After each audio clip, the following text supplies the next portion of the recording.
രാഷ്ട്രീയ നിരീക്ഷകനായ എ.ജി. ജോർജ് കൂടെ നമ്മോടൊപ്പം ചേരുന്നുണ്ട്. ശ്രീ എ.ജി. ജോർജ്, നോക്കൂ, അതായത് താങ്കൾ ഈ വിഷയം അറിഞ്ഞു കാണുമെന്ന് ഞാൻ കരുതുന്നു. ഈ വൈഷ്ണയുടെ സ്ഥാനാർത്ഥിത്വത്തിൽ ഒരു അനിശ്ചിതത്വമൊക്കെ നേരിടുന്ന ഒരു സാഹചര്യമാണ് ഇപ്പോഴുള്ളത്.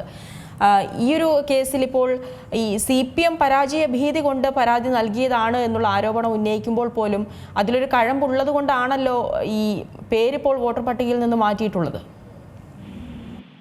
ഇത് തികച്ചും സാങ്കേതികവും നിയമപരവുമായിട്ടുള്ള ഒരു സംഗതിയാണ്. ഇതിനകത്ത് ഏതെങ്കിലും ഒരു പാർട്ടിയുടെ പരാജയ ഭീതിയുണ്ടോ എന്ന് പറയാൻ അത്ര ശരിയാണെന്ന് തോന്നുന്നില്ല. കാരണം ഇതിനൊക്കെ തെരഞ്ഞെടുപ്പ് കമ്മീഷന് നിയതമായ ചട്ടങ്ങളുണ്ട്, വ്യവസ്ഥകളുണ്ട്. ഭരണഘടന അനുശാസിക്കുന്നതായിട്ടുള്ള ഇത്തരം ചട്ടങ്ങൾ ആര് ലംഘിച്ചാലും അവർക്ക് അതിന്റെ പരിരക്ഷ കിട്ടുകയില്ല എന്നുള്ളത് കേവലമായിട്ടുള്ള ഒരു സത്യമാണ്. ഇതിന്റെ വിശദാംശങ്ങൾ പുറത്തു നിൽക്കുന്ന ആളുകൾക്ക് നന്നായിട്ട് അറിയില്ല. കാരണം ഈ കുട്ടിയുടെ ഈ സ്ഥാനാർത്ഥി, അതായത് UDF സ്ഥാനാർത്ഥിയുടെ ഇപ്പോൾ വിവാദമായിരിക്കുന്ന സ്ഥാനാർത്ഥിയുടെ താമസ സ്ഥലം ഒന്ന്, അത് അപേക്ഷിച്ചിരിക്കുന്ന സ്ഥലത്തിന്റെ TC നമ്പർ മറ്റൊന്ന് എന്നതാണ് തർക്കം എന്നാണ് പ്രഥമ വിവരത്തിൽ നിന്ന് മനസ്സിലാകുന്നത്. ഈ കുട്ടിയുടെ അച്ഛന്റെയും ഈ സ്ഥാനാർത്ഥിയുടെ അച്ഛന്റെയൊക്കെ കുടുംബ വീടെന്ന് പറയുന്നത് ഈ മുട്ടയുടെ വാർഡിൽ തന്നെയാണ്. പക്ഷെ അവരിപ്പോൾ താമസിക്കുന്നത് അമ്പലംമുക്കിലെ ഒരു വാടക വീട്ടിലാണ് എന്ന് പറയുന്നു. ഇതിന്റെ വിശദാംശങ്ങളൊക്കെ അത്ര മൈക്രോ ലെവലിലൊന്നും പുറത്തു നിൽക്കുന്നവർക്ക് മനസ്സിലായിട്ടില്ല. അവിടെയുള്ള ആളുകൾക്കും ഇത് കൈകാര്യം ചെയ്യുന്നവർക്കും നന്നായി മനസ്സിലാകും. മാധ്യമങ്ങൾക്ക് പോലും അവരിൽ നിന്ന് ലഭിക്കുന്ന വിവരങ്ങൾ മാത്രമേ ഉള്ളൂ എന്നാണ് മനസ്സിലാക്കുന്നത്. അപ്പോൾ ഇതിന്റെ TC നമ്പർ, വീടിന്റെ TC നമ്പർ, അപേക്ഷിച്ചപ്പോൾ കാണിച്ച TC നമ്പറും നേരത്തെ ഉള്ള TC നമ്പറും തമ്മിലുള്ള പൊരുത്തക്കേടൊക്കെ ഉണ്ട്. അതുകൊണ്ടാണ് ഈ സ്ഥാനാർത്ഥിയുടെ പേര് ഈ സപ്ലിമെന്ററി ലിസ്റ്റിലും വരാത്തതെന്നാണ് ഒടുവിൽ കിട്ടുന്ന വിവരം. ഇനി അത് നിയമപരമായി കോൺഗ്രസ് പാർട്ടി അല്ലെങ്കിൽ UDFന്റെ നേതാക്കന്മാരോ അല്ലെങ്കിൽ ബന്ധപ്പെട്ട ആളുകളോ പരിശോധിക്കുകയും അതിനെ അപ്പീലിന് സാധ്യതയുണ്ടെങ്കിൽ തെരഞ്ഞെടുപ്പ് കമ്മീഷന്റെ അപ്പീൽ മെക്കാനിസം ഉപയോഗിച്ചുകൊണ്ട് അപ്പീൽ കൊടുക്കുകയും അത് പരിഹരിക്കാൻ കഴിയുമെങ്കിൽ അത് നിജപ്പെടുകയും ചെയ്യുമെന്ന് വേണം കരുതാൻ.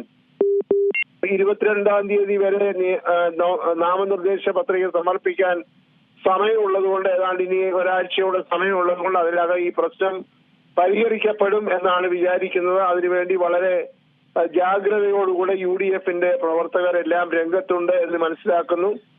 ഇവിടെ സൂചിപ്പിച്ചതുപോലെ LDF പരാതി കൊടുത്തത്, CPM പരാതി കൊടുത്തത് അവരുടെ പരാജയ ഭീതി കൊണ്ടാണ് എന്ന് പറഞ്ഞാൽ പോലും മറ്റൊരു സ്ഥാനാർത്ഥി വരുമല്ലോ. ഏതെങ്കിലും സാങ്കേതികമായ കാരണങ്ങളാൽ ഇപ്പോൾ UDF പ്രഖ്യാപിച്ച സ്ഥാനാർത്ഥിക്ക് നാമനിർദ്ദേശ പത്രിക കൊടുക്കാൻ കഴിയുന്നില്ലെങ്കിൽ അതിന് പകരമായ ഒരു സ്ഥാനാർത്ഥി വരുമെന്നുള്ളത് ഉറപ്പാണല്ലോ. അപ്പോൾ CPMന് എന്തായാലും അവിടെ ഒരു എളുപ്പത്തിൽ ജയിച്ചു പോകാമെന്നൊന്നും അവർ കണക്കുകൂട്ടേണ്ടതില്ല.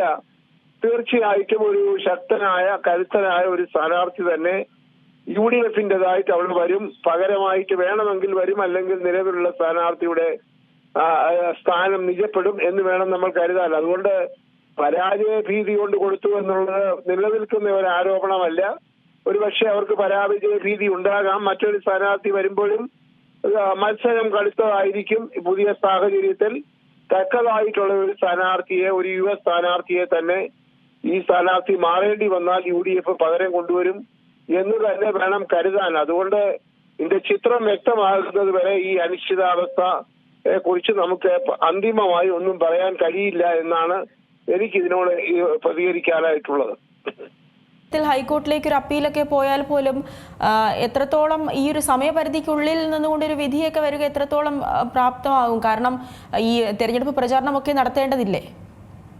അല്ല, ഈ ഹൈക്കോടതിയിലേക്കൊക്കെ അപ്പീൽ പോവാന്ന് പറയുന്നത് അവസാനത്തെ സ്റ്റെപ്പാണ്. അല്ലാതെ തന്നെ ഇപ്പോൾ ഞാൻ അറിയുന്നിടത്തോളം ഈ തെരഞ്ഞെടുപ്പ് കമ്മീഷന് തന്നെ അപ്പീൽ പ്രൊവിഷൻ ഉണ്ട്. ആ പ്രൊവിഷൻ അവർ മുഴുവൻ എക്സ്പ്ലോയിറ്റ് ചെയ്ത് അത് മുഴുവൻ ഉപയോഗിച്ചതിന് ശേഷം മാത്രമേ കോടതിയിലേക്ക് പോവുള്ളൂ. കോടതിയിലേക്ക് പോകുമ്പോൾ തന്നെ കോടതി അടിയന്തര പ്രാധാന്യത്തോടു കൂടി ഇത് പരിഗണിക്കുകയാണെന്നുണ്ടെങ്കിൽ ഇവർക്ക് മുന്നോട്ട് പോകാനായി സാധിക്കും. അനുകൂലമായ വിധിയാണ് വരുന്നതെന്നുണ്ടെങ്കിൽ. അതുകൊണ്ടാണ് ഞാൻ നേരത്തെ സൂചിപ്പിച്ചത്, ഒരാഴ്ചത്തെ സമയമുണ്ട്. എന്തായാലും ഒരു അനിശ്ചിതാവസ്ഥയുണ്ട്. ഇവരുടെ പ്രചരണത്തെയൊക്കെ അത് അവരുടെ മനോവീര്യം അല്പം നഷ്ടപ്പെടാൻ ഇടയുണ്ടാകും. എന്തായാലും ഇതിനുള്ള ബദൽ സംവിധാനം UDF ഉത്തരവാദപ്പെട്ട ആളുകൾ ആലോചിക്കുന്നുണ്ട് എന്നാണ് ഞാൻ മനസ്സിലാക്കുന്നത്. അതുകൊണ്ട് കോടതിക്ക് മുൻപ് തന്നെ പരിഹരിക്കാൻ തെരഞ്ഞെടുപ്പ് കമ്മീഷന് സാധിക്കുമെങ്കിൽ അതിന്റെ പോരായ്മകൾ നികത്തി നിയമപരമായി പരിഹരിക്കാൻ സാധിക്കുമെങ്കിൽ അവർ ചെയ്യും. ഇല്ല എന്നുണ്ടെങ്കിൽ ഹൈക്കോടതി പോകേണ്ടി വരും. അത് ഒരാഴ്ചക്കകം അടിയന്തര പ്രാധാന്യമുള്ള വിഷയം എന്ന രീതിയിൽ ഹൈക്കോടതി അത് പരിഗണിച്ചാൽ തന്നെ ഇപ്പോൾ നടത്തിയിരിക്കുന്ന പ്രവർത്തനങ്ങളുടെ തുടർച്ചയായിട്ട് അവർക്ക് നടത്താൻ സാധിക്കും എന്ന് വേണം നമുക്ക് കരുതാൻ. ശരി, വളരെയധികം നന്ദി ശ്രീ AG ജോർജ് ഒരു ഘട്ടത്തിൽ പ്രതികരിച്ചത്. ഏറ്റവും പുതിയ വാർത്തകളും വിശേഷങ്ങളും വിരൽ തുമ്പിലറിയാൻ സീ മലയാളം ന്യൂസ് എല്ലാ ഡിജിറ്റൽ പ്ലാറ്റ്ഫോമുകളിലും ലഭ്യം.